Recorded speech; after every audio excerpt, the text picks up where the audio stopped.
अरे कि हमरो के लगही सुतालिए बेटा राउर पीटे रोजा करे ले डरामा हमरो के लगही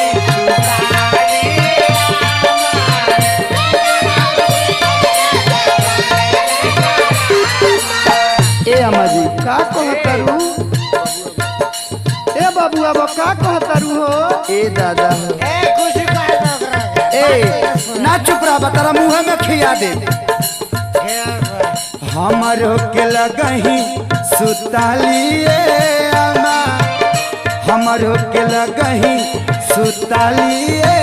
अम्मा बेटा राउर पी के रोजा करे ले डरामा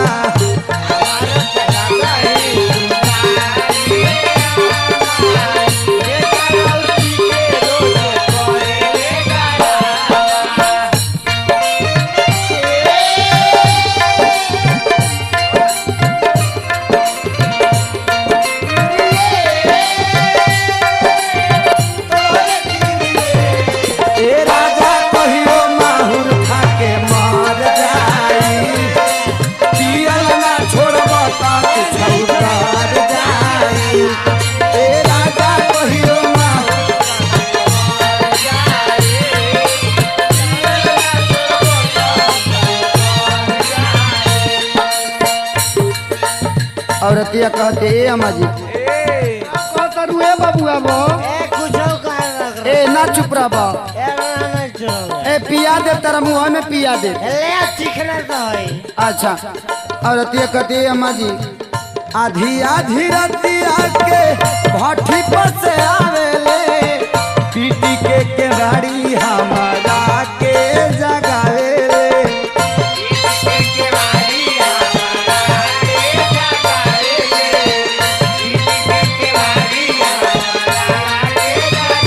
ए अम्मा जी गाड़ी खाओ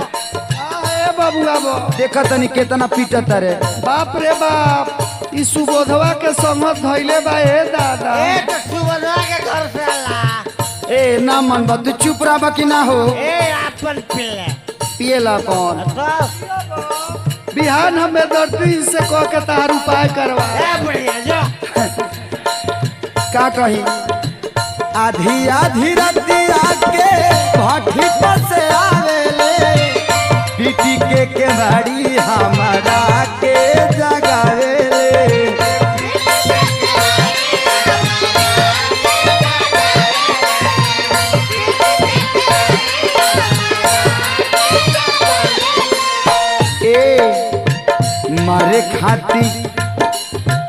मारे खाती दौरस लेके बसवा के खामा आई मार के पूछा फाड़ देंगे फरबा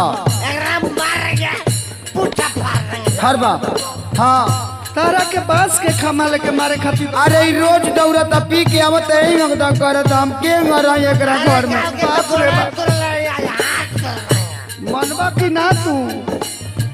मारे खाती दौड़े लेके बसवा के खामा बेटा राउर पी के रोजा करे ले डरामा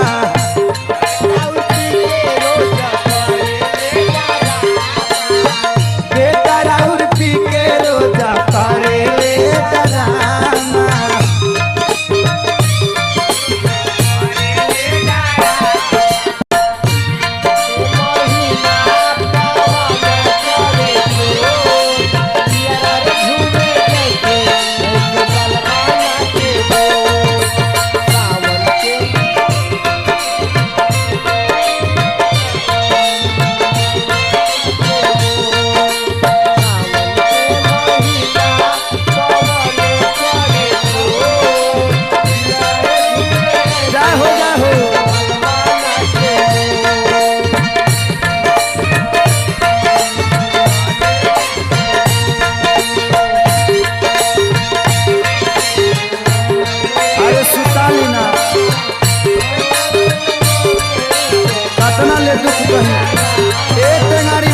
ए अम्मा जी का कहते हुए बाबू अब मार के पुट्ठा तोड़ रही है पतो के सिखा के बर्बाद करके घर रख दिया देखत नहीं के बोलत हमको लगे जाए से हाँ पिया आज बुढ़िया को मारेंगे इका बाबूजी के घर से आई पिया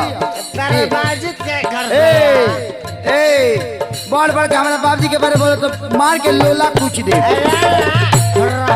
देख लिया अम्मा जी देख ली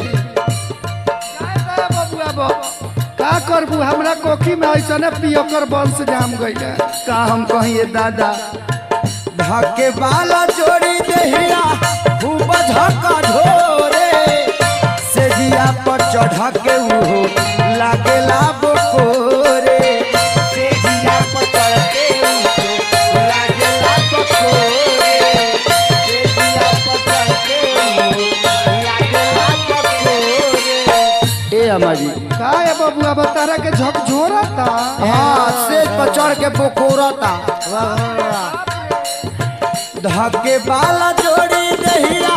खूब धक्का ढोरे से जिया पर चढ़ के उता लागेला बकोरे से जिया पर चढ़ के उनको लागेला बकोरे से जिया पर चढ़ के उनको लागेला बकोरे खींचिले बिछौना रोज सुखावतानी घामा ना चुप रह खींचिले बिछौना रोज सुखावतानी घामा हमरो के लगही सुताली